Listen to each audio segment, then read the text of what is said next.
Pandemonium Reigns. Hey, family and friends, Pandemonium Reigns back at you. This one episode per week thing is getting to me a little bit. I don't get to see your face enough, is what it is. Yeah. So it's killing me. If you're listening on the podcast, thank you for one, but boy, are you missing out, because Michael is a sexy piece of meat. Look at this hair. My gosh. Whoa. That's all I am. I'm just like a fat, hairy beast. Yeah. Man, and see, so what has to happen, words are hard today. What has had to happen is I've had to step up my game a little bit. If you're listening on the podcast, again, you're missing out. But if you're on YouTube, check the new backdrop, Neyland Stadium in the back. Here to set the stage. The only thing that could top this is the hair on Michael's head. No, that can't be topped. Only way that could be topped is if it was that image, or that layout with the image of the fireworks after the Alabama win. That would be the only thing that could top that. Yes, or like Neyland Stadium shaved in your head. Oh yeah, or like neck tatted. Yeah. Hey, we're excited to be with you guys today. Obviously, an Orange Cast. We're talking Tennessee football. And so we're going to talk about how do we want to word this? Basically, like a way too early depth chart look for Tennessee football going into the 23 season. We'll sprinkle some of the 23 recruiting class in there. Will be obviously some transfer portal talk as well, just because it fits right into the conversation of what we're going to do. So looking forward to doing this one and letting you hang out with us. Thanks for letting us tickle your ears. It's going to be a good day. So question for you, my man. Do you want to start on the offensive side or the defensive side first? I was going to ask you the same thing. So let's start with defense. That's going to be an interesting place from top to bottom. So let's start there. Yeah, I agree. I think there's a lot more clarity on the offensive side. Yep. I don't have nearly as many questions. Yeah. Okay. And also, for the good people, real quick, we'll revisit this because we're less than 2 months from spring practice starting. So we're going to get answers as time goes. We're going to get answers. We're going to revisit this. We're going to have fun with it. Yep. I'm going to sprinkle in personally, Dan, you can do the same if you want to, but I'm going to sprinkle in like my desired, if I was a coach or my perception, here's how I would lay it out. That's going to be sprinkled in. So let's kick this pig. Okay. Let's do the thing. So let's start on the D-line. Let's do it. D-line. So the way that I have structured my potential depth chart here is I think the defensive tackle spots are a lot like the safety positions, as in they're interchangeable. I don't, if you're a longtime, NCAA player or Madden player, you've got right defensive end and left defensive end. And I'm just telling you, that's not how this scheme for Tim Banks works. It's not right end, it's not left end. It's a lot of weak side and strong side. And if you'll pay attention when you're watching our defense, sometimes we'll come off that weak side, strong side, and we'll go to boundary side, field side. But we're mostly strong side. So with that, or strong side, weak side. So let's start on the strong side. And what I mean with that is basically what is the heavy side of the offensive formation. So you'll have, somebody barking out like right, or left, meaning you've got more bodies on the right side or the left side of the formation. Whatever side has more bodies, that's your strong side. So right there, I think that's pretty simple. I think your strong side starting defensive end is going to be Tyler Barron. Yep. That's what I've got as well. Yep. The questions are behind him, obviously. Yeah. How do you see that unfolding? Man, that will be interesting because Barron went through the body change that was so talked about prior to the 2022 season with the bulking of weight. Would he play inside more? Would he play in the role that we saw him in, which is where we've basically got him on that defensive end position? So for me, I asked that question for the guys behind him. Will we see, will they try to put weight on a Joshua Josephs or a James Pierce, which they're going to do anyway, because those guys came in pretty thin, good frame, but thin. So will one of those guys especially be a candidate more than the others to bulk up, to have that same flexibility as a Tyler Barron? And that's going to be fascinating for me, because I'm guessing behind Tyler Barron right now. I think you could see what I think you'll see on the opposite side, kind of in, like you're saying, on the weak side, kind of like where we saw Byron Young a lot. I think you'll see probably Joshua Josephs, because he seemed to get the most playing time out of these guys. So I think you'll see him probably in more of a starting role, maybe like Byron Young was used, even though you saw him be used in other ways this year, pulling off those stunts against LSU, always stunting, it seemed like, when he was in. But man, I'll just be fascinated. This is pretty much a guess behind Tyler Barron. I don't know if it'll be like a Caleb Herring or one of those incoming guys, or again, if it'll be a Pierce or a Josephs.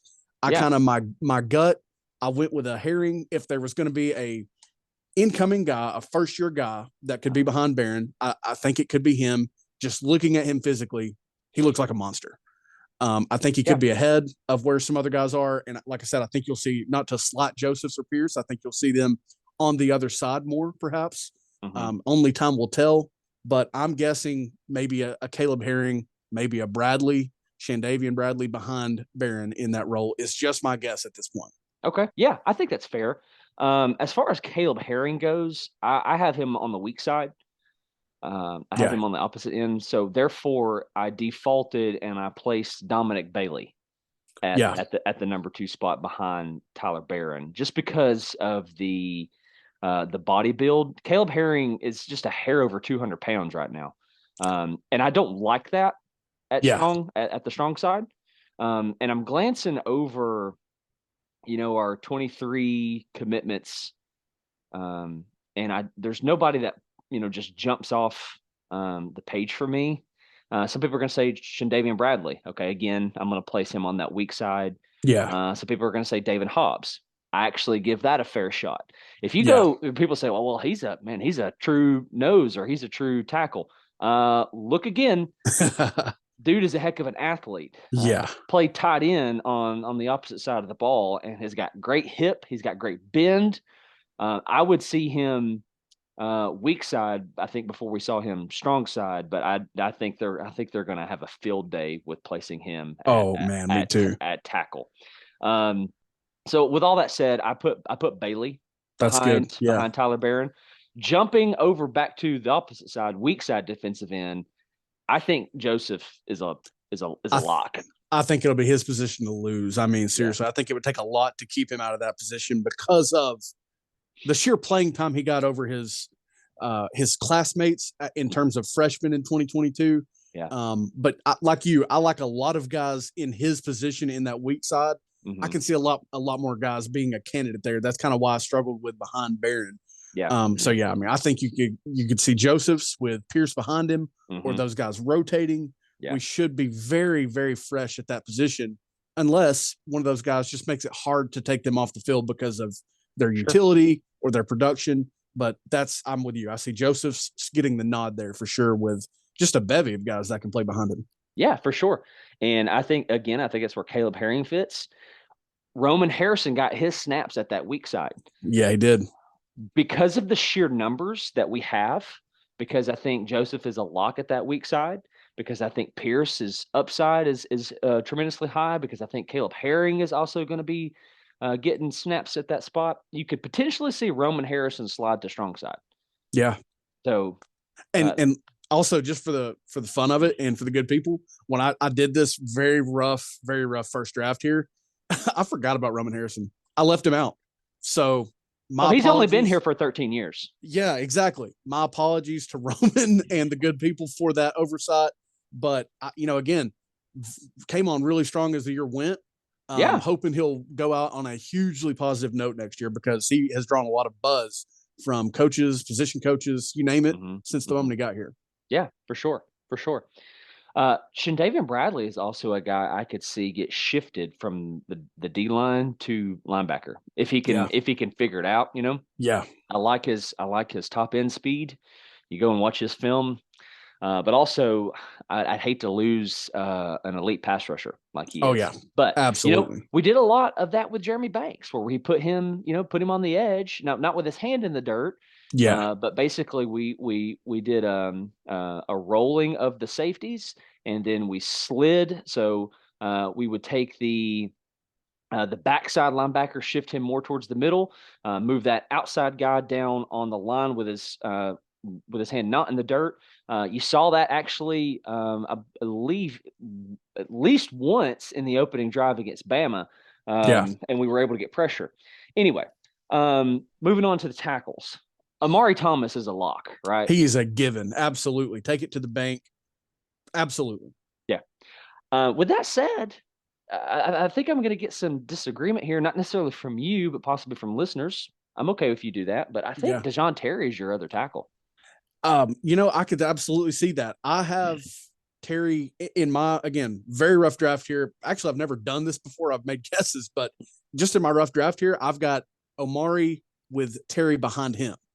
Okay. I actually went with, man, first name escaping me. I think it's Bryson Eason at the other Okay. tackle spot, at the other inside spot, Mhm. because we saw a lot of him as well as the season went on. Yeah. But the great thing again is it's like Omari's a given, Mhm. Barron is a given, just like Byron Young and those guys were a given this year. There are going to be a lot of guys that we can rotate in or at the other spot alongside Omari Thomas. Mhm. So I've got Bryson Easton alongside him, Okay. and I've got Tyree West behind him. Okay. That's fair. I think it's either going to be Terry, and I think the other potential body outside of Terry, if it's not Terry, could be Omar Norman Lott, the Yeah. Arizona State transfer. Yep. However, you mentioned West. Don't be surprised if West jumps in and he's starting some games, or I really like his upside. Oh man, me too. When he got in on garbage time, he was looking to eat. Like he Yeah. wasn't looking just to be in. You know what I'm saying? Yeah. And he's got a lot of speed for his size. He really does, as Yeah. much as probably anyone at that size does for Tennessee right now. So very encouraged there. Yeah. Yeah. I'm going to say this time and time again throughout as we move through the positions on this potential depth chart. I don't know that I've ever been this excited this early in the off season about our bodies, our names, our numbers. Yeah. I'm pretty dang excited. This is fun. Yeah, this is fun. This feels like the good old days. Yeah, yeah. So we run a lot of 4-2-5. That's our basic package. That's where we're going to kind of stick, which leaves us with 2 linebacker spots. And again, if you're a video gamer, you're going to say, well, one's middle, one's outside. Not necessarily. It's more like a 2 middle ordeal, Yeah. where you're going to have basically, for the most part, if it's base, both backers are going to be lined up over the B gap, excuse me. And one of those spots, I don't think there's any debate. Aaron Beasley. Aaron Beasley, absolutely. My gosh, I'm excited for his 2023 campaign and the way that he finished. I mean, he was like the only dude in Columbia, South Carolina that looked like himself on defense. And my gosh, he carried that through the end of the season. He was a machine against Clemson. Mm-hmm. He is no doubt a lock at that position, as much as Omari, Tyler Barron, those guys. Aaron Beasley's in. Man, it will be fantastic to see who is alongside him. And I'm curious to see what you've got. I got Keenan Peely actually. If we were to play Saturday, which is tomorrow at the time of this recording, I think it's Keenan Peely. We're gonna say, well, he didn't get to spring. Well, you kind of figuratively get what I'm saying here. I think it's Keenan Peely. I just simply because I don't know a lot about what's behind these 2 guys. Keenan Peely is going to come with experience, a lot of it. He's in his last year of eligibility. Because of that, I mean, the dude's looking to go pro. He's not coming to mess around. I think he's got a family. Yeah, he's got at least a wife, if not kids. Yeah. So I don't. This dude ain't coming to mess around. So I'm gonna say Beasley and Keenan Peely. I think behind them, is Caleb Herring, or not, the other one, Elijah. Elijah Herring. Potentially, I think this guy is definitely going to play week one, Arian Carter. Yes. Those are the exact four that I've got here. I think outside of Aaron Beasley, there's going to be a lot of interchangeability here. Yes. I think what we might see first would be Beasley and Elijah Herring as your two linebackers because of Herring's time in the system, his youth. He showed some flashes at times this year, and he did get in like Tyree West at times during garbage times, but he was very productive during it. I think he wears the chip on his shoulder of my little brother is thought of in higher regard than I was coming out. I think he wears that. So I think he could be alongside Beasley. If not, I absolutely think it'll be Peely. But my gosh, am I excited about Aaron Carter. I am over the moon about, I think it's Jalen Smith out of Cartersville. Yes. Tackle machine. Yes. The way he's the type of high school tackling machine, the way that Jalen Reeves-Maben was. And we need someone to have a career at Tennessee like Jalen Reeves-Maben did. Absolutely. So there are, again, 3 to 4 really solid options behind a presumptive 2 of Beasley and Peely or Herring. Yeah. So I like Jalen Smith, highly recruited, 4-star kid. However, I think he needs a little bit of weight on his frame. Yes. And I think he needs a little bit of time to develop. Yeah. There's some things in his film that just make me a little bit of a skeptic as far as like early playing time. Now, I think the upside is there. I think if there is a freshman outside of Arian Carter who could see playing time, I think it's going to be T-Lander before I think it's Smith. And T-Lander just like that, I forgot about T-Lander. T-Lander's a tackling machine. Yeah, man. He did it he's right here in Hall County where I currently reside. Transferred from North Hall to Gainesville. He was a tackling machine in North Hall.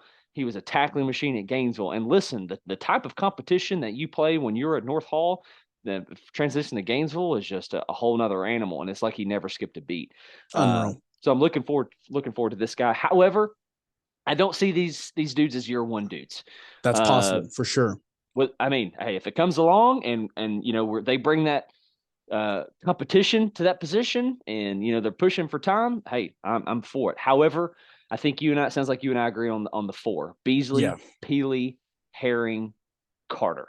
Absolutely. I want to add one thing about the position real quick before we move on.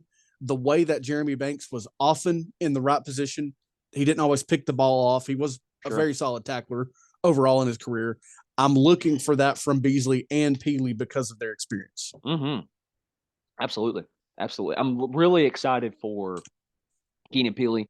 I'm looking forward to the physicalness that you see him bring. If you go back and you watch, I believe it's the 2020 season, because in the 21 he gets hurt early. Yeah. But man, he's got violent hands. I'm looking forward to this guy. Absolutely. Very excited. So in this 4-2-5 package, as we move on, we have in this package what I believe we call a star position. It's like your inside corner, but he's more of a safety build. I don't think there's any question. I think it's Tamarian McDonald.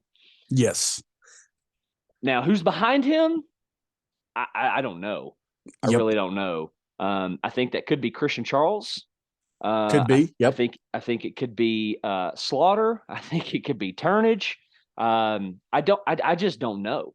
There's a name that could, or there's a couple names in our incoming freshman class that could pop up in service, and people are going to say Jordan Matthews. Possibility, however, I think he's more of an outside guy.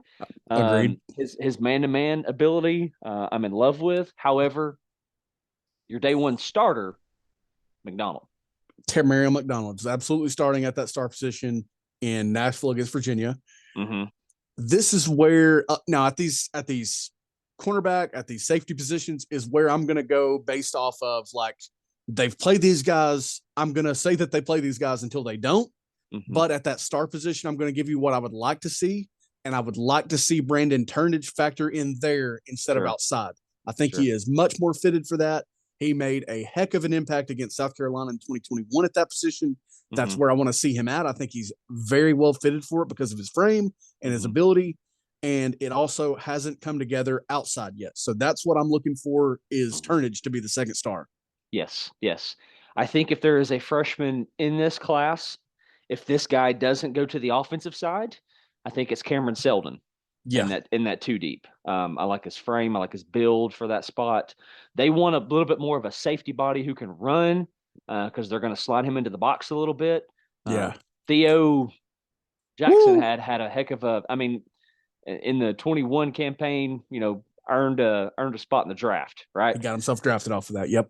So I think that's more of the frame you're looking for. McDonald is a little bit on the shorter end, a little bit of the thicker side, but I'm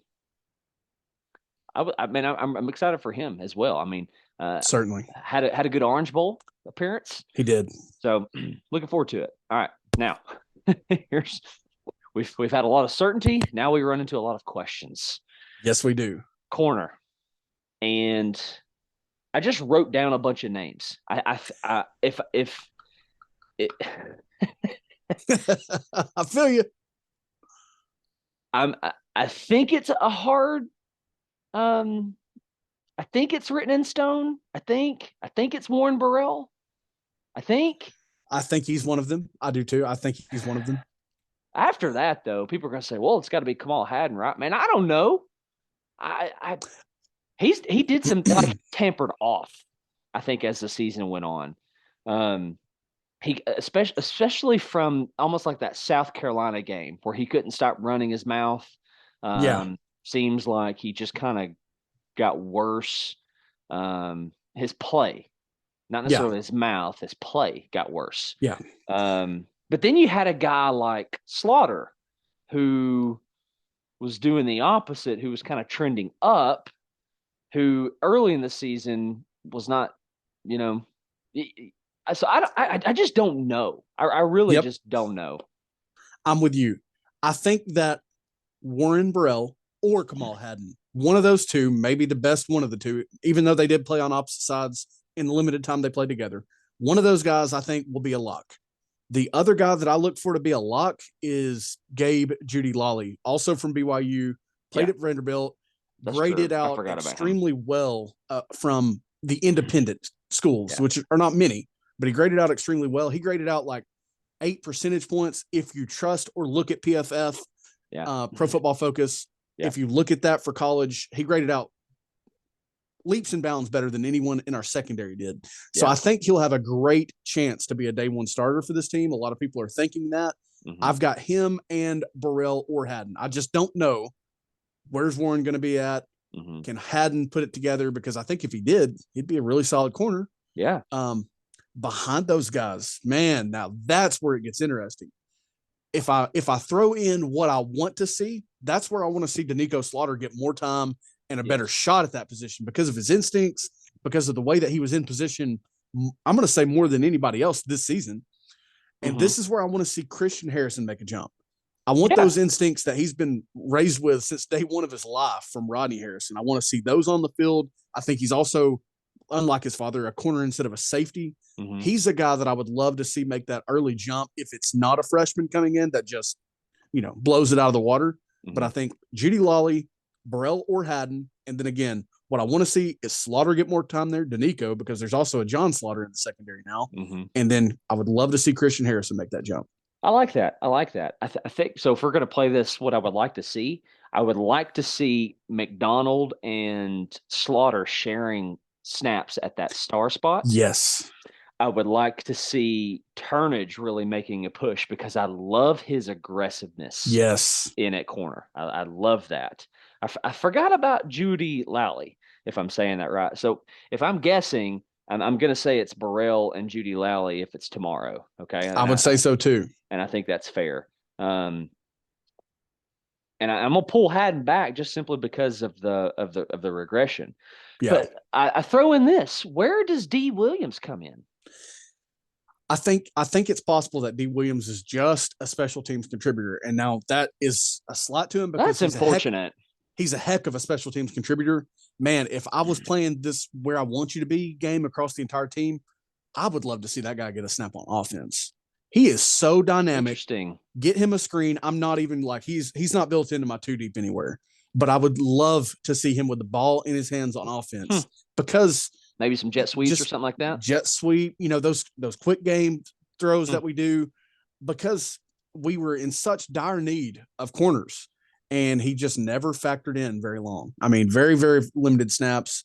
So find different ways to get him the ball, because he's going to listen. He's already your punt returner. If I didn't go as far as through special teams, I want him to be our kick returner. Him and Squirrel White, let them return the kicks. That's what I would love to see. But man, get him snaps on offense, because I just don't know that it's going to come together on defense. Yeah. I don't know if you consider this, but you just threw this into the equation a little bit. Do you plan on talking about kick return, punt return?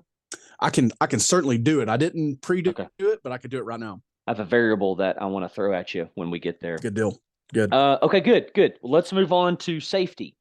Okay, so before we get there, I just want to tell our listeners, remind them, I'm gonna flex my ego a little bit right here. Yeah. I do have a relationship with Christian Charles, and one of the last times I got to talk with him was at the high school he graduated from. I was calling basketball games, got the chance to talk with him during halftime for a little bit, and he was telling me how the safety spots are interchangeable. You've learned one, you've learned both. Okay, so with that said, Jalen McCullough, lock.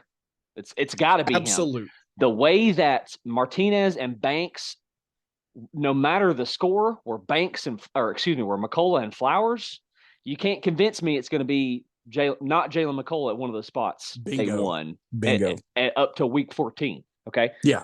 So with that said, I'm going to say, and this is probably my bias talking, I like Christian Charles at the other safety spot. I really do too. I think the only thing preventing him from being that other safety spot, because I agree, Tank McCullough, no questions asked. There's no question there.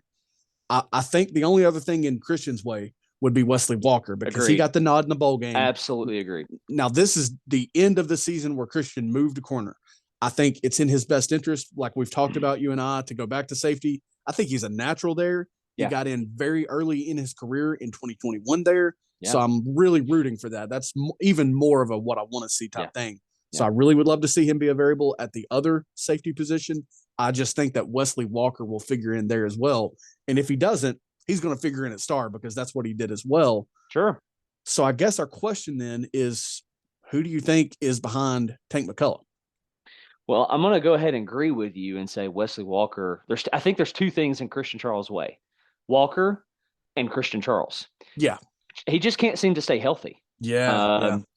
Which I hate for him. And if you talk to any of his coaches here when he's playing high school ball, he just doesn't know any gear other than the top gear, and he doesn't know any other speed than the top speed. He's just going to come in full steam, and sometimes it costs him his body. Yeah. By the way, I just want to throw this in there. If people could only understand the kind of person Christian is, listen, I've been doing youth ministry for about 15 years. You just don't come across the type of young man that Christian is. And it's just I love that he's a Tennessee ball man. He's absolutely, he's just a high character dude. Character dude. I think somebody who could really take an upside, or really take a what's the word? Take a step, is Jordan Thomas. Yeah, I loved his special teams play. Man, he was like a shot out of a cannon. Yes. And when he got a chance to get a lick on the ball carrier felt it. So I'm really excited about him. I think there's some potential there for him. Agreed. So, if I had to guess, I'm gonna say McCullough, say Christian. Don't be surprised if Walker is stepping in. If potentially Christian and Walker are sharing drives like they were like Christian and was it Turnage? I think so. Was doing there towards the season went on. Yeah. We're doing so. That would be my guess. All right, so let's shift to special teams here just a little bit, and let's talk punt return. Let's do it. It's the Virginia game. We just got a 3-and-out. They're punting. Who's fielding that punt? D. Williams better be fielding that punt. Like he had better be fielding that punt. Yeah. Dynamic. Like I said, I want to see him I would love to see him get offensive touches. I think he's fantastic. I hate that it took him until the Vanderbilt game to break one because he was right there from the first game that he got in against LSU, or that I recall against LSU. Mm-hmm. So D. Williams better be your first guy. I think Squirrel Watt your second guy. I think that even happened this year. So great with Squirrel Watt back there. Don't want to see him get hurt. Don't want to see anybody get hurt. Yeah. But D. Williams is my punt returner all day. Yeah, I think there's no question that it's D. Williams. And I think because there's no question that it's D. Williams, I think in order to preserve health to Squirrel, I don't think you're going to see him there as much. Therefore, I'm going to throw this at you. I think Jack Luttrell is going to be the second option. That is fascinating. Absolutely. I'm here for it. Me and my brother is 18 years old, and he has lived through much more bad football in his short 18 years than I did through my 18 years. He knows about Jack Luttrell. He knows a lot about the Tennessee team as well, but he knows about Jack Luttrell. He's seen those flashy catches that he's made, the flashy personality that he's got. I would love to see Jack Luttrell on the field in 2023. Dude is electric with the ball in his hands. He sure is. I'm just saying. Playing against some tough competition down there at Copeland County High School. Yeah. Played against schools like, Buford and Grayson and whatnot. Yep. You think there's any potential freshmen coming in who could see some time there? You mentioned this name, I think, for the star position, but I think Cameron Seldon is going to be a guy that they try to get the ball in his hands as well, any way possible. Yeah. If this is interesting because it's tough if you look at UT Sports right now and try to go to the roster. They're constructing the spring football time roster right now. So you can look at the signing class, you can look at 22's roster, all archived rosters, of course. They list Seldon as a wide receiver, and I fully expected him to be more of a running back. I know he's going to be used in a myriad of different ways, but yeah, I love him as a return man. If he can get that, if he can protect the ball, field the thing, absolutely. Because again, anytime you get the ball in his hand, lightning can strike. Yeah, no, I agree. I don't see him getting. I know we're about to get there, but I don't see him at that running back spot, at least not for the 23 campaign. Yeah. I think he'll probably start as a receiver as well. Yep. All right, that's going to conclude our defensive depth chart. Good work there, my dude. So we make our way to the offensive side of the ball, the fun side of the ball. Well, you know what? I shouldn't say that because that was a lot of fun talking that defense. It really was. I can't wait to revisit that as we learn more through spring. We start hearing rumblings out of fall camp. Man, I can't wait. Yes. Only to realize how wrong we were, right? Yes, that too, because if you've listened to us, we're going to be wrong. So, and like I said, I'm guessing some here and there. Also, you can't see a full roster at this moment. So bear with us. We're going to have fun with it. Yeah. Don't go to UT Sports. It'll be a waste of your time. Yeah, at the moment, for sure. Yeah. All right. So offensive side, quarterback, a position in question, obviously. Don't have the first clue what we're going to do there. Absolutely. Will it be Gaston Moore?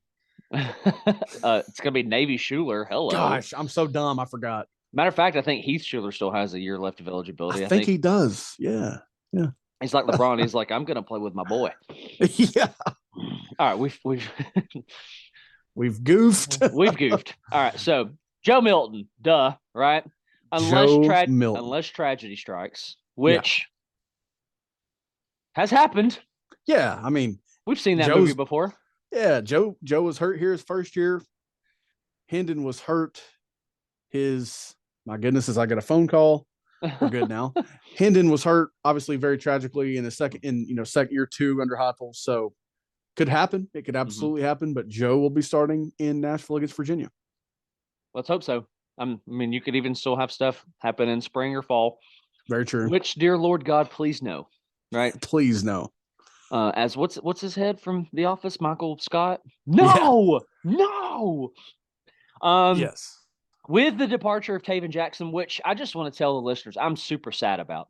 I was really high on this guy. I was really excited for him. I thought he was going to bring competition to that quarterback room. I'm not concerned about the quarterback room, but again, if we were playing, with the first game being the last week of August, first week of September, I still think Taven Jackson's your 2. if he's in that quarterback room. I think he's the two. Well, you don't know Nico Amiava.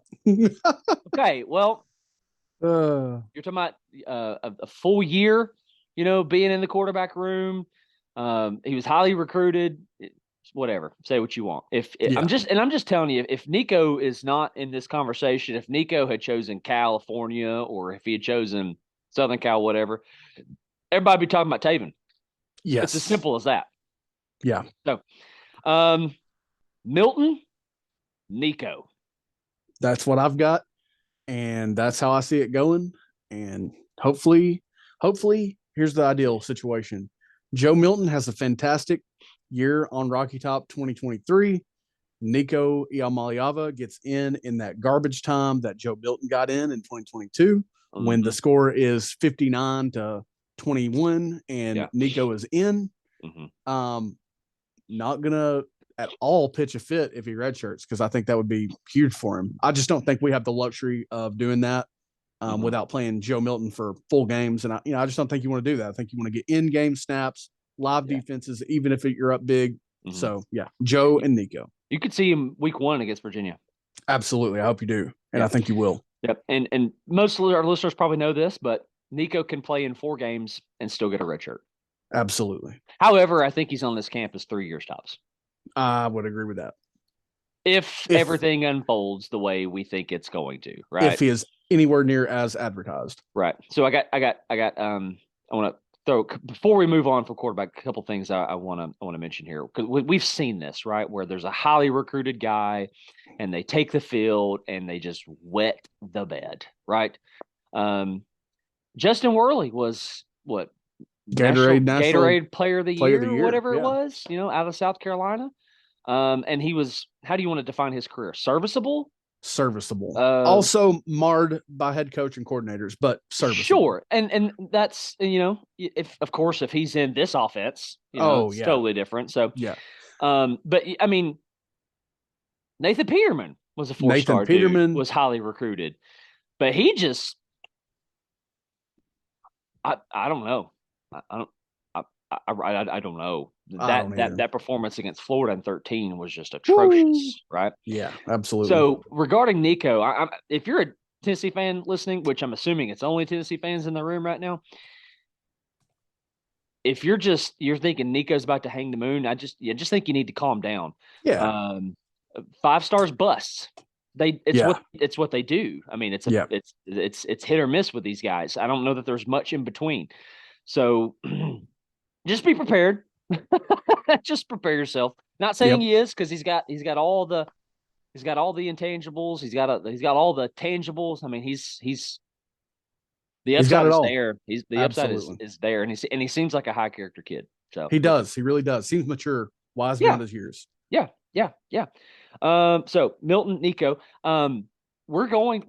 I don't know if there's any question here. I think we're going to be going for a quarterback in the portal, right? Come May. Probably so. I think you have with to. Taven leaving. I mean, I just don't think you want to step in the territory of Gaston Moore or Navy Schuler starting games. Even though Gaston's been with Heupel a long time, I don't think you want to do that.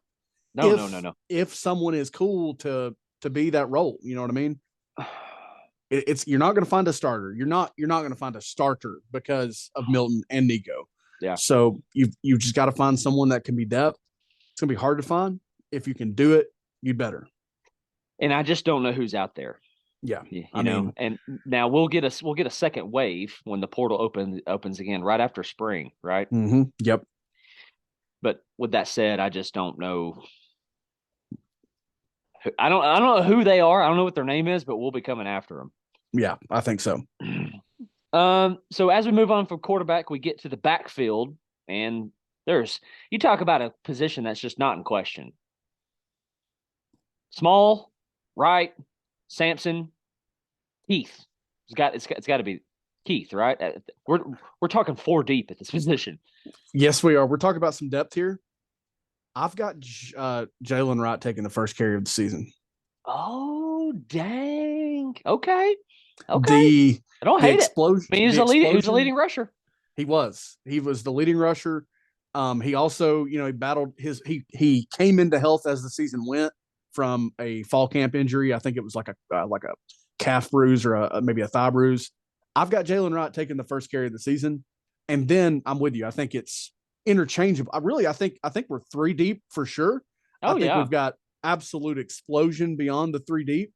But I've got Jalen Wright taking the first carry. But I think this is maybe the truest of any position on paper of 1A, 1B, 1C, because all three are really good, really good. Jabari Small doesn't have that speed that Sampson and Wright have. In fact, I don't know that anyone has the speed that Sampson has, but I'm very excited about these running backs this year. Yeah, I mean, only you know this, but I've been super excited about Khalifa Keith since the day he's committed. He's thick. He's got some top end speed.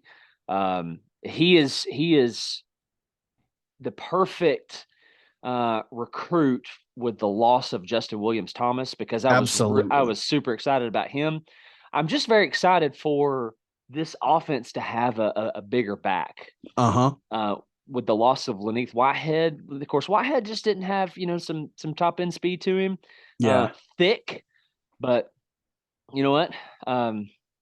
Excited about this position. My question for you is not necessarily depth chart related. Is we were pretty much 60-40 run pass. Okay. Yeah. Do you think that number is going to change this season? You think we'll be a little more run heavier than usual? I would love to see it, and it's not that I'm even on like the Joe Milton hater bandwagon. I'm excited for Joe Milton this year. But I would ever since I dove deep into Heupel's time at UCF, his time at UCF was just outstanding rushing numbers. I mean, I'd have to look back at what they were. They were fantastic. I mean, fantastic. The yards per carry, the guys getting near or over 1,000 yards. I'm ready for that. I want it badly. But I also think Joe Milton could have a monster year. I really do. I mean, it's fair for him to be talked about the way that he is. But I would love to see it creep up just a little bit more. If it doesn't creep up, I'm just hoping for a bit of a boom in production, in yardage. Jalen Wright was so close to 1,000 yards this year. Did he make it? Did he get over? Who? Jalen Wright? He was around 800. Okay. I couldn't remember where he ended up. I'll tell you. Just want to see a little bit more. That's all. Which will be interesting as we, in a moment, move to the offensive line too deep. But yeah, I'm looking for 1,000-yard rusher this year, although it could be tough again because of the depth there and the guys that are going to demand playing time and carries. Want to add real quick about Khalifa Keith that he was previously committed to Kentucky. I think if he landed at Kentucky with the way that they've used Rodriguez, Cavassier Smoke, Benny Snell, dude could have probably broken some records at Kentucky. So really want to see the production from him that you're expecting, that I'm excited about, and think he's got all the potential in the world to do it here. Yeah. Jalen Wright, 875. 875. Yeah. Love to see him get to 1,000, or anyone for that matter. Sure. I don't know that the number is going to change much from 60-40. I think the thing that will determine that is not the stable that we have in the backfield. I think it's the offensive line. Yep. I mean, we're losing some pieces there. We are. That I think are going to not hurt us a little bit, but raise some questions, set us back a little bit, so on, so on. Uber excited about Khalifa Keith. Please stick around. Surely he committed knowing there's dudes in front of him, right? Surely. But he also should know that as soon as next year that the room should lighten up, and there's going to be a lot of carries for Mr. Sampson, Mr. Keith, anyone that's still here in 2024, going to be a lot of carries to be had. 24 could be interesting as far as the stable goes, because we're definitely losing Small. Yes. And if Jalen has a big year, I mean, 875, solid. Oh, yeah. I mean, he could potentially declare. He sure could. He absolutely could. Do you think he could have declared after this year? You think he'd have been taken? I mean, he'd be a day 3 guy. He would be a day 3 guy. It just wouldn't be too advisable, probably. I would think, but I think he would have been at worst an undrafted free agent. I think he's got a for sure NFL future because of his versatility and his speed. So yeah, I mean, it's going to be, you're right, an interesting room. Could be looking at losing 2 of those guys going into 2024, depending on what Wright does. If that's the case, then it's the Dylan Sampson show in my Oh, mind. absolutely. Dylan Which Sampson show. Which it could be this year. It could be this year. It could be. I mean, seriously, that's the great thing about it is we finally have some positions where it's like it's not necessarily going to be that guy that's just done it for his entire career. There are legitimate pieces, maybe not the depth that you have at your championship contenders, but there are pieces to build on, man, that are so exciting right now. Yeah. You know, it's the portal's going to open up again after spring. We'd hate to see one of these guys go, but it's absolutely. You have to look at this position and say it's a high possibility. Yeah, that we could lose one of these four dudes that we're talking about. I mean, Jabari Small. I mean, he could. Yeah, he could. Especially if you're talking about, Jalen Wright getting the first snap of the season. Yep. It's and you can't tell me Dylan Sampson's not going to be pushing for time. So absolutely. And if Dylan Sampson in his sophomore year is looking at, he's like, man, he's third guy again. Hope not. He could go start somewhere. This dude's good, and he's from Louisiana. So you can't tell me LSU wouldn't take him. Oh yeah, absolutely. All right. I don't want to be negative Nancy there, so we'll move on. Another position group that, man, just excited about, and we've added a dude from the portal, talking receiver here.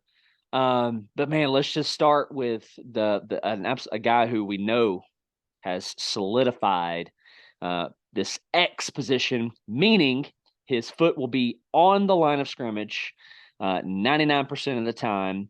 So you got an X who is on the line. You have a Z who will be off the line. And then I'm not real sure how they refer to their slot guy, but your Y is more than likely your tight end. But Baru McCoy, starting at that X, had a heck of an Orange Bowl performance. That touchdown grab where he just vacuumed in that rocket laser, where he was like, "Oh, you think you can throw it hard? Watch this." Sucked it in, right? Yeah. I mean, I just want to throw his numbers out real quick. 52 catches last year, so that was second best on the team behind Jalen Hyatt. 667 yards, only 4 scores. But what he brings to this position is a physicality that you don't normally associate with this position. Absolutely. Think about go back and watch him when he gets jammed. His hands are violent. He swims quick.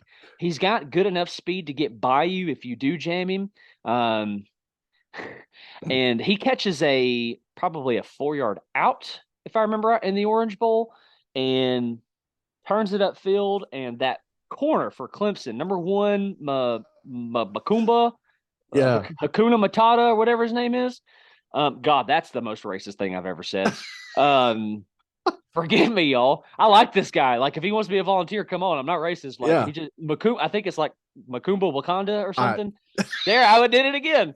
So, I wish I had my name's Dan Tucker. Listen, that's a cool name. I don't have a cool name. Anyway. Yeah. Apparently I comb my hair with a wagon wheel. I need to stop. But he lowers his shoulder, which is something you don't see receivers do. And that corner just, oh crap. Right? Yeah. So a physicality of that position that just, get you excited. You just don't get it. Yeah. I about said something. Listen, I about said something perverted right there. Get you excited. If you know what I mean, you dig. Yeah. If you feel what I'm saying, yeah. Anyway, excited about anything you want to add. I mean, I probably said too many words on Brew McCoy, but anything you want to add? If he ever listens to this, he's gonna think I'm straight homosexual. I am so jacked up for Brew McCoy. I mean, there are people, the expectations for him were weird entering this season because he came in banged up, having come off injuries, having come off a bit of a scandal, an incident at USC, and dude just worked right through it. He stepped up in the biggest way. Everyone did as Tillman went down early in the season. So excited about him. He's as much of a starter as anyone that we've talked about. Joe Milton, Omari Thomas, any of those guys. Yeah. I'm excited. I think behind him, just to get that out of the way, I think you could see someone. There's no one really of his build and physicality, but maybe someone in his ballpark would be like a Chaz Nimrod, who they still are excited about. He could also because he's also just not the fastest guy in the world. Chaz Nimrod, he might be on that other side. Maybe neither if is he's Brew, got though. That's true. No, you're absolutely right. I'm just kind of speaking to when it was Brew and Cedric Tillman on the outside. Yeah. Neither one of those guys just had the otherworldly speed. Tillman has the ball skills. Brew has the physicality. So I look for Nimrod to be an outside guy. I'm thinking behind Brew McCoy. If there's times that Brew's out of the game or whatever, that's where I've got there. But it's going to be a bit of a guessing game for sure. Really, until we see game film. Yeah, I think behind Brew is going to be the Oregon transfer Thornton. Okay. He's got a big frame. He's 6'5". I think huge. I think he's 200 or 210, somewhere around there. He's a big frame. Not a great. People are like, "Oh man, look what he did at Oregon." He didn't do much at Oregon. Yeah. But I think his upside is there. I'm excited to see him in this offense. What can he do in this offense? I think you could see something similar from 2020 Tillman to 21 Tillman, comparing that to a Oregon Thornton to a Tennessee Thornton. Yeah. If we can get that, my heavens. So on the opposite side, so typically our base offense, and we're going to get to this, is 3 receivers, one of those guys being a slot, tight end, single back, and a Q, right? Opposite receiver, off the line of scrimmage, it's got to be Ramel. I do think it will be Ramel to start the season. This is where I wonder if it could be Thornton or if there's a young guy. Let's just say as the season goes on, if that couldn't be Nathan Laycock because of the rave reviews that he got as his recruitment went on, the severe jump that he saw in ratings and ending up rated better than a Carnell Tate. Yeah. I think that position could be vulnerable if Keaton doesn't produce like he did in 22. I'm not saying he won't or anything like that.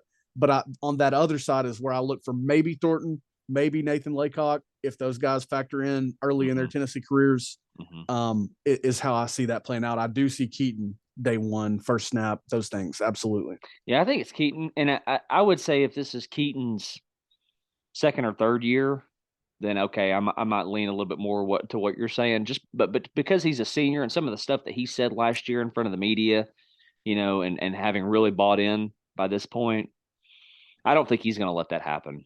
I hope not. I really do hope not. I want to see him tear it up. But listen, I'm not going to be. You and I have become really big fans of Ramel Keaton. Like, we have raved about him, not only him as a player but as a person. So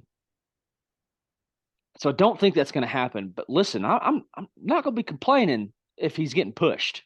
Oh yeah, absolutely. If it's because he's doing well and still getting pushed, not because he's regressing and getting pushed. Oh, you know what I'm saying? Absolutely. No, I agree with you completely. I wonder how those guys like a Thornton, which I'll actually get to more in a moment, and a Laycock. Laycock is the one I see, and it's crazy to talk about Nathan Laycock because there's guys in the 2022 recruiting class that we didn't see much of. So do we see those guys factor in a Webb or a Nimrod like I talked about earlier? Where do they come in? When do they come in? Yeah. But as of day one, I think Keaton and I think Laycock could be that maybe second guy, that guy that makes the jump there. I would say if it's as you got down into the depth chart there. Here, let me answer it this way. Figure out what I'm trying to say here. I think you could see Nimrod getting more snaps than some of those other guys that were named. Yeah. It sounds like they're pretty high on him. Yeah.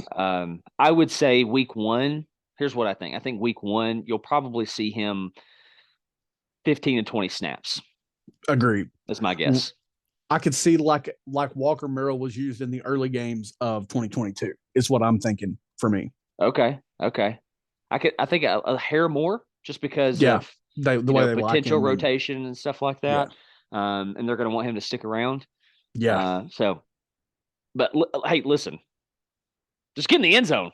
Yeah. I don't care who it is. I don't care what jersey number you're wearing. Just get in the dang end zone. Absolutely. Yeah. Get in the dang end zone. All right. So slot. We're going to move to the slot now. Slot receiver. I don't know if this is any question either. Dude, I'm with you. Squirrel White. I mean, seriously. He got the first 47 pass attempts from Joe Milton in the Orange Bowl. He needs that registered with me so late. Like, wait a second. Oh, I was like, I was like, dang, I didn't even get like a ha ha ha. Squirrel Watts, the slot receiver. It's a Friday. It just registered late. My bad. Oh, absolutely. I'm with you. Squirrel. Here's the weird thing for me. I don't have any idea behind Squirrel or where some of these guys will factor in, but they talk about Thornton as a 6'5" burner, mind you, 6'5" burner, as a guy that could play inside. Dude, so Jalen High did. Yeah, High is taller than we think about. He is taller than we think about. He's not 6'5" or anything like that, but he is taller than you imagine because you look at his frame and he does look small. But dude, the idea, the thought of a 6'5" burner in that slot does get me really excited. He's the guy that I went with as second here, even though I've mentioned him at like every position to this point. I do think he could factor in here for sure. But at the same time, I would love to see Squirrel get like that as many targets as he got against Vanderbilt, against Clemson. Dude, give me that every game because he is lightning in a bottle, just waiting to burn somebody. Yeah, and I agree with you, and I don't hate it unless it starts to get us in trouble. Yeah, don't force it. Like Hooker was looking towards Tillman in that Pitt game. Oh my goodness, yes. Don't do that, please. He looked at him pre-snap. He was looked at him right as the ball was snapped, and when it wasn't there was a couple times he forced it anyway. Yeah, and you and I were going, oh no, yeah. I think Thornton behind Squirrel is really fair. Yeah. I think that's where you could see Cam Seldon come in, though. I agree there. Seldon makes sense. Let me just also mention that Thornton has, I think, even personally said this. I've heard it about him, but I think he's even said that, I'm not coming to add depth. He's coming to play. So it's going to be a fascinating battle to watch take place. He also has, now this is from his mouth, Biletnikoff aspirations, which is, a huge lofty goal. Great. I'm great with it. But I'm going to be fascinated to see where he factors in. Just all that to say that. Yeah, fair. Hey, if those are your dreams and aspirations, get to work, baby. Go do it. Let's ride. Yes. Let's ride. All right. Tight end. Let's get to tight end. Let's do it. I think it's Jacob Warren, right? I do think it's Jacob Warren. Now, I'd like to, I love the way that we use Princeton Fant. I don't want us to need to do that going forward. We might need to use a big body. Are you talking about in like short yardage situations? Okay. Fullback, getting carries, things like that. I don't think Jacob Warren is also that versatile. I don't think he's that guy. He doesn't have those hips. Mm-mm. Yeah. He's a good tight end. He is a good tight end. I think he's your starting tight end on play number 1. I would love to see it be a young back or someone else, though. Yeah. If we use a tight end in that format, it's going to be wild to watch, because we did rotate Warren or we had them on the field at the same time. Who is behind him? Love what I saw out of McAllen Castles from UC Davis. Love the prospect Ethan Davis in this class. He has a lot of ability, a beautiful 6'5" frame, I believe it is, with a lot of athleticism in those bones. He's got great athleticism, played against tough competition. I think his team was actually kind of one of the worst teams in his division or his district, if you will. And he produced anyway. He's a producer. He's got that freakish tight end frame that you see more today than ever before. I am so excited for him. Yeah. I don't know that Ethan Davis is a year 1 guy. That's the thing is I don't think he's that either. I think he's probably going to need some weight and some time. Hey, if he figures it out and it happens, awesome. Hopefully it's not because of tragedy. But yes, you threw something in your spiel there that I hadn't thought about. With the departure of Princeton Fant, do we go back to some of those looks, to going under center, or to handing it to a guy who's not a true back like Princeton Fant was not? Is there somebody? Can Castles do that? He's big. He's 6'5". He is big. Yeah, he is big, and he's also very athletic, like with good ball skills. Like can make a play on the ball when it's in the air. Man, I don't know. I just. Like I said, it was cool because it was almost always successful. It's just I don't know if there's a guy like that. I would not have expected it to be Princeton Fant anyway. Let me get that out of the way. But I just don't know. I would probably need to see it. And like I said, I'm hoping for us to be able to take the traditional approach if we want to do those things of a big back or, any of our backs for that matter. So it'll be fascinating to see. I think, one thing I think you'll see a lot of this year, and it's a thing that happens a lot in the pros and in college now, is if we get it in second or third, fourth, and under 2, man, I think you're going to see Joe Milton sneaking it and powering it a lot. Took the words out of him. Man, I was wanting to get there so bad. he could be that aspect, whereas Princeton Fant was that aspect in 22. Yes. So I think what you could potentially see is Jacob Warren with his hand in the dirt at the tight end position, or sorry, off the hip of the tackle, right? Yeah. And you could see Hassels not necessarily in a fullback spot, but more in the backfield with a deeper snap to Milton, right? Yeah. With nobody else in the backfield on some kind of quarterback power or quarterback dive, something like that. However, I'm telling you, every time that happens, my heart's going to drop. Yeah. Like, oh God, don't get hurt. Yeah. Like, if you impose on someone, do not get them imposed on you. Yeah, exactly. Yeah. Because the hit he took against Pitt in 21 didn't look bad until he didn't get up. Yeah. So anyway, so I think it's to recap that position. I think it's Warren, snap 1, game 1, right? Mm-hmm. Obviously, I think just like they did with Fant, they're going to rotate that, right? Yep. Similar to the way that they do Small and Right. Yep. So Warren, Castles, and then your option with the departure of Campbell. And then Hunter Salmon graduating, right? Yep. Going to be Ethan Davis. Yeah. All right. Not the most exciting position to talk about here, unless you're a Tennessee fan. This is a position group where you and I going into last season, we had concerns, right? Yeah. We had some fears, some worries, and then Darnell Wright made a case for round 1 draft pick, and Mincy showed out. I said Campbell. Crawford did well. Our offensive line as a unit. Yes, they are. Won us the Alabama game. Love what Glenn Ellerby has going on right there in that position group right now. The one variable, oh man, pay him. The one variable for me is the last 2 years, the best offensive lineman has played right tackle, which is unconventional to me when you talk about the blind side of the quarterback and left tackle and those things with, the elder Mays, my goodness. Cade Mays playing right tackle, and then Darnell Wright playing right tackle. Maybe they just project there better. I don't know, but they were your probably best 2 offensive linemen those years, and they both played right tackle. So I'll be fascinated to see who they stick at right tackle with losing Darnell Wright. I think left tackle, I think it's going to be Gerald Mincy again, because he seemed to get the nod over Jeremiah Crawford, but I love what Jeremiah Crawford did. Yes. So does one of those guys shift over? Are they still going to be left tackle A, left tackle B? That'll be fascinating to me, but I'm betting on, if we kind of go left to right, Mincy probably starting at left tackle against Virginia. Okay. I was going to do that a little bit different, but you said left to right. Let's go left to right. I think it's Mincy Crawford again. I think it's going to look the exact same as it did in the 22 campaign. If it ain't broke, don't fix it. I think it's the exact same. Left guard brings questions for me. Sure does. Is this a place where Addison Nichols comes in? Does Jackson Lampley take that spot? Yep. I don't know. I'm right there with you. Also, I wonder about Andre Carrick from Texas. Is he there? Isn't he a tackle? And he more I was thinking he was an interior guy, but I could be confusing him with Johnson from Miami. I don't really know. Campbell from Miami is a tackle. Okay, I can say that. That's what I was thinking. That's what I was thinking as well. In a lot of our depth charts, we had Ollie Lane behind Jerome Carvin this year. So is he a real factor there?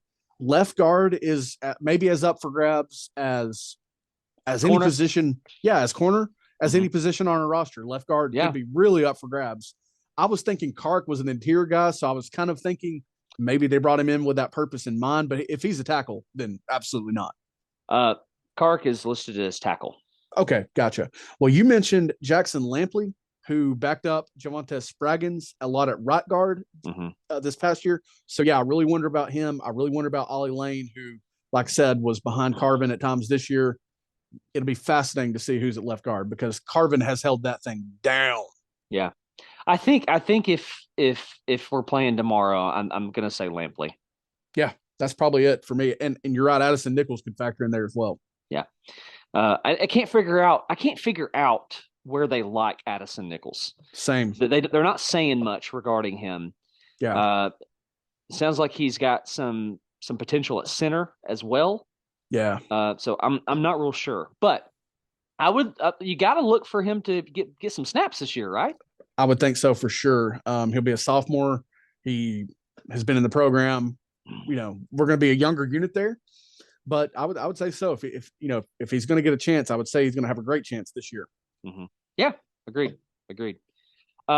Center, Cooper Mays, undoubtedly. The question's behind him, right? And again, yeah, similar to left guard, could be Addison Nichols, right? If that's the potential for him, I just don't know. Yeah, and I think Parker Ball was behind him a lot this year. Parker Ball, yeah. So if he stays at a backup center instead of maybe jumping to a guard, then I would say it's probably Cooper and then Parker Ball. But Cooper is also as much as anyone, he's set in stone. He's a fantastic center for us. He does so much. The center does so much in this offense. So yeah, Cooper Mays, no doubt about it. Yep, right guard, no doubt about it. Spraggins, Javontes the dog Spraggins, and again, if Jackson Lampley or someone doesn't make a move to left guard, I would say he's probably behind it. So this is actually where I think Addison Nichols fits in. I think in my mind, he fits in at right guard. There's something about his frame that I like there, and the way that our offense just kind of runs. That's where I see him. So I've ultimately got him listed at the 2 deep at right guard. Okay, I like it. Right tackle. All right, so this is what I think. Obviously, if we're playing tomorrow, even if we're playing in actually in August, whatever, I think that's John Campbell. I think that's the Miami transfer. He started every game for Miami at that position. He's going to come with experience where there's some uncertainty at this position. I think behind him is going to be, just because we don't know about Carrick yet, Dane Davis. That is exactly what I've got. I've got the Miami transfer followed by Dane Davis. That's how I see it playing out because of what we have done. So yeah. I don't think that's one where you'll see a lot of change up.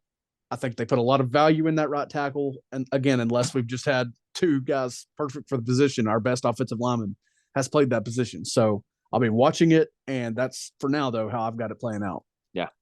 Yeah. Anything else on the offense that we need to recap, talk about as we close here in the final 2 minutes? Man, not that I can think of. This was even more fun than I thought it would be. Yeah. I am so looking forward to getting more intel, more information as time goes on, and revisiting this and debating ourselves and what we're thinking doing that game. Can't wait to do it again. Makes me excited and nervous all for the portal to open up again, come spring. They've officially announced the spring game date, which is, do you remember? 4/15/23. I think I'll be there. Think you'll be there. Okay. Sounds good. Well, this has been your Tennessee Vols Orange Cast, provided to you by the boys of Pandemonium Reigns. Thank you so much for letting us tickle your ears. It's been a pleasure to be with you wherever you find yourself as we tickle your ears. I do want to clarify. I said the word homosexual earlier, and I just want to say that I am not that, nor am I making fun if you are a listener or know someone who is homosexual. I just would like to clarify and say, listen, if you know someone, the Lord loves you, and he wants a relationship with you. My sins are no different, so let me just apologize for using the word, I reckon. My bad. Good clarification. Good clarification. Lord loves you. He wants a relationship with you. Thank you guys so much. Hit the like button. Hit the subscribe button. I'll make a deal. If my nephew listens to this episode, he's got to text me right now, and we'll bring him on for when we do this depth chart again. We'll bring him on. But you got to text me, bro. You got to let us know. Gotta let us know. We love you guys. Have a fantastic day wherever you are. God bless. Go Vols. GBO.